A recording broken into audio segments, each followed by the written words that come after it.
My view is that transparency is the best path to prosperity. It eliminates corruption, it eliminates collusion. It is just a very powerful tool with which to bring the truth forward.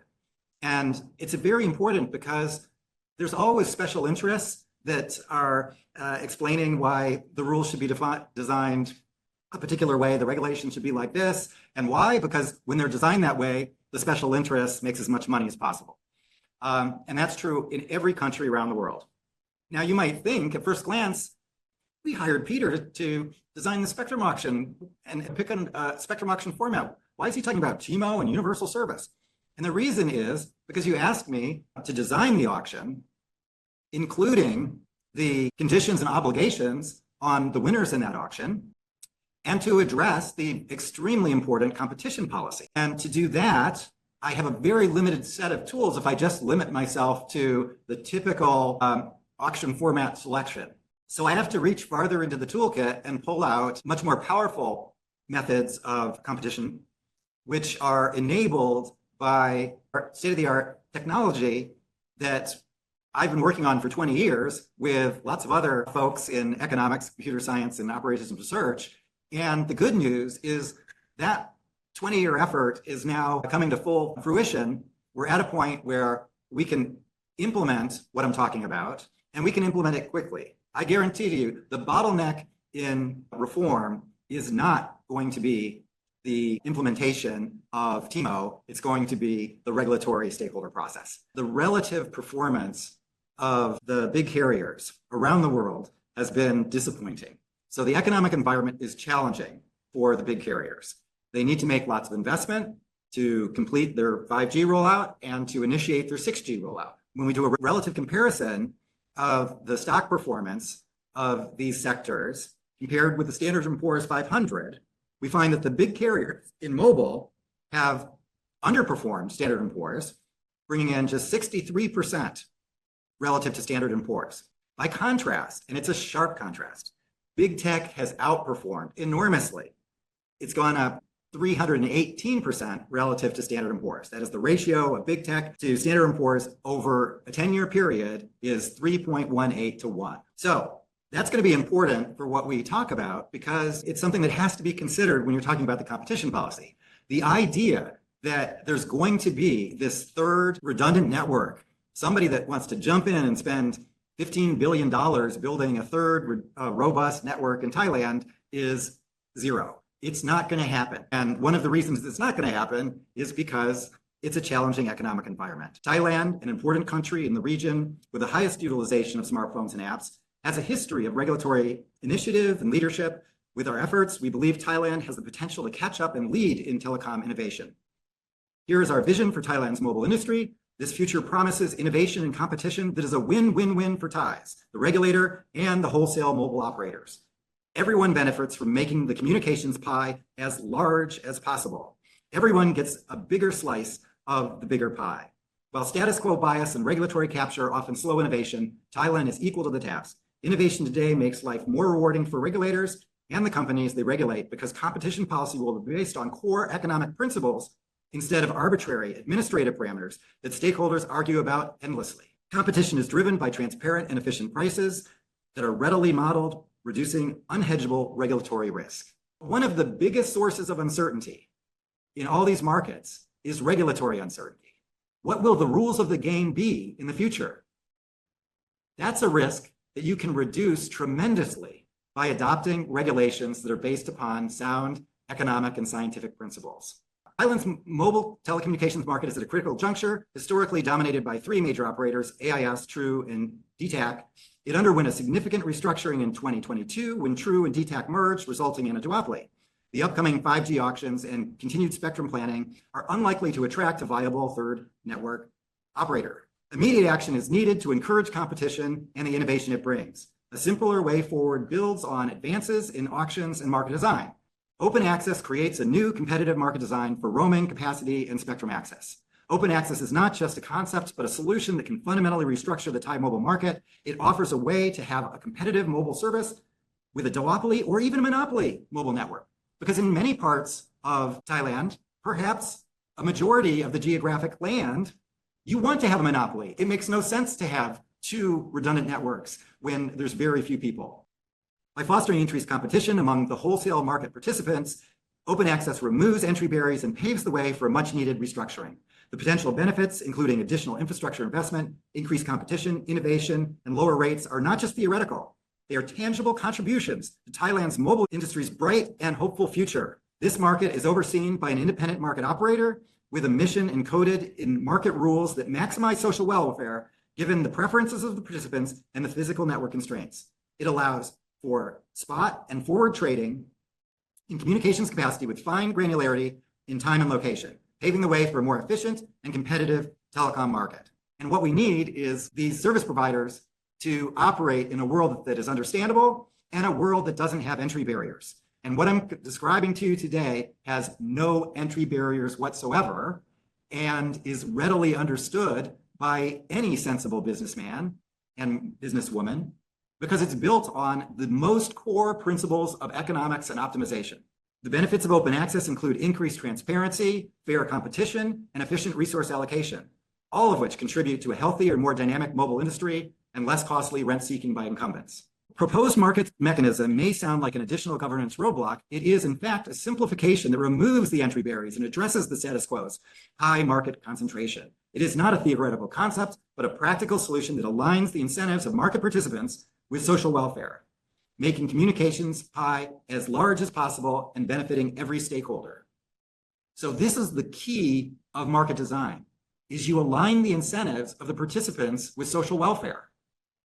If you read Adam Smith, you'll read about a baker and a consumer going to buy bread. And Adam Smith argues that in a competitive marketplace, if that baker pursues ruthlessly profit maximization, and that consumer selfishly attempts to maximize her utility, social welfare will be maximized. The greatest good will come. That's the basis for economics. And that's essentially what we're applying.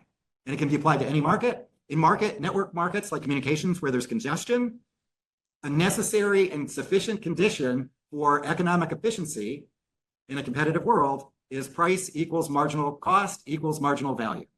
And that's the implication of this Adam Smith idea. In communications, it's rather quite amazing. Congestion is not managed by price.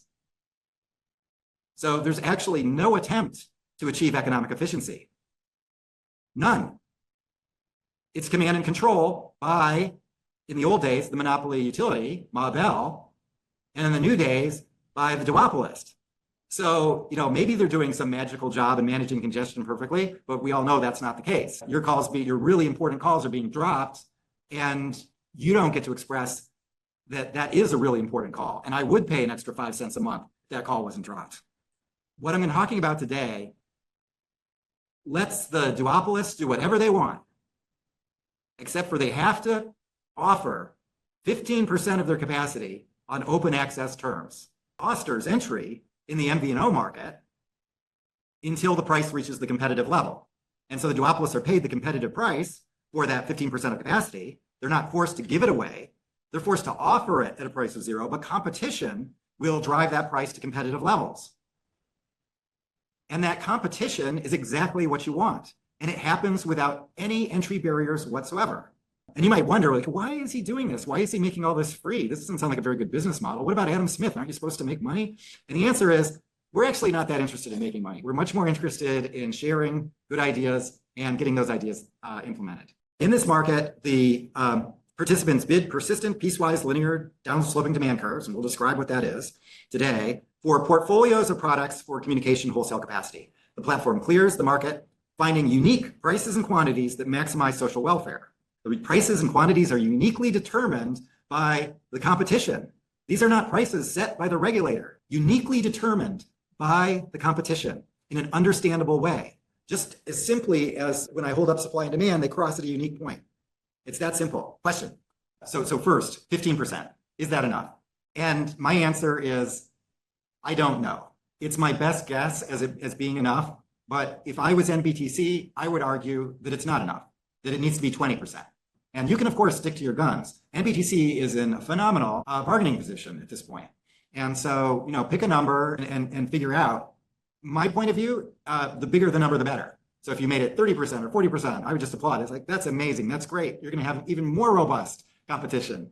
Now, my experience, it's not just pulled out of thin air. It's based upon decades of experience with remedies like this. You don't need such a large percentage that the percentage alone is going to drive the competition. What you need is a big enough percentage to create a liquid and transparent wholesale market so that anyone, no matter how small, can enter the market and see transparent, efficient prices and make decisions based on those prices. Even 10% does the essential job of creating the efficient and transparent prices and exposing inefficiencies in the network so that all the market participants, the duopolists and anyone that wants to introduce physical infrastructure or anybody that wants to be a virtual operator can do so. The city government, everybody, they can just participate directly in the wholesale market. If I want to buy communications today, I can talk to duopolist A or duopolist B, and I have to negotiate a contract with them. And that's the only option I have. It's a radical transformation.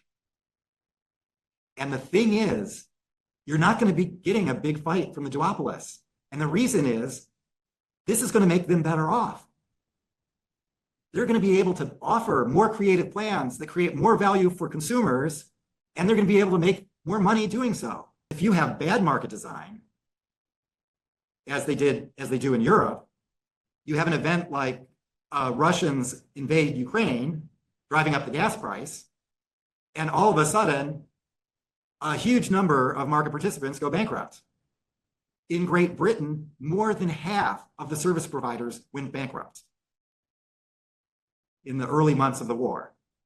What happens under those circumstances? Just like a bank crisis, the government steps in and bails out the guys and then sells their assets at distressed prices to one of the larger players. So you get more consolidation. But something you want to avoid, good market design avoids that by giving the market participants the tools with which to manage needs and risks that are flexible and responsive to circumstances as they change. That's what Thailand needs. That's what every country needs in every critical infrastructure. Implementing such a model for Thailand will achieve the government's objectives, enabling competition, lower rates, investment incentives, administrative predictability, and simplicity. The market aligns the incentives of market participants with social welfare, making the communications pie as large as possible. Every stakeholder benefits.